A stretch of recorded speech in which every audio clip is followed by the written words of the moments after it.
We're back with more Pythagorean theorem. We are looking at, these are actually converse to the Pythagorean. So we are going to check and use the Pythagorean to check and see if these are actually right triangles or not. So we have three numbers here.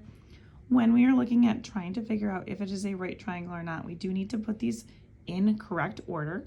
So our legs are the A and the B for the A and B squared. So I'm just going to write the formula, A squared plus B squared equals C squared. And we're going to check and make sure that they get put in the right spots. So just because they are in this order does not mean you put them in that order when you substitute them in. You start with the smallest side, 6.4 in this case, is going to be put in as your A squared. That's your shorter leg of the two. So dot.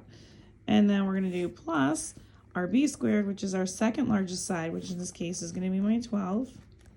And our C squared, 12.2. And that will be 12.2 squared. All right, so we square 6.4. 6.4 times 6.4 is 40.96. I'll spare you the details of having to watch me do this in a calculator.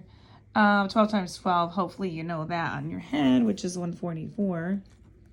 Definitely helpful to have your perfect squares known pretty well. And 12.2 squared, 12.2 times 12.2 is 148.84. So when I add these two shorter sides together now, we end up with 184.96.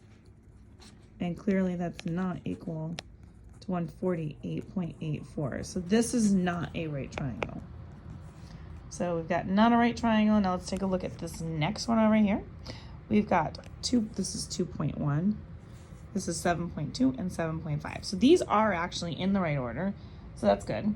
So we are just going to replace A squared, B squared, and C squared with these three numbers.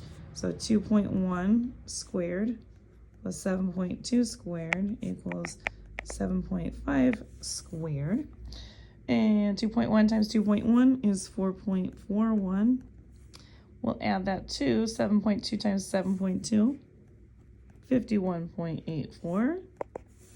And we're going to do 7.5 times 7.5, which is 56.25. Basic, straight up calculator work here. Add these two together over here.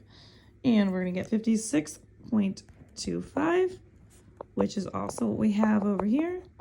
They're balanced, they're equal, we're happy, and this is a right triangle. So this is right. Yay. All right. You want more questions like this? Find them on my YouTube, my Instagram, and my TikTok. YouWantAlgebra. These are all going to be found in the Pythagorean theorem section.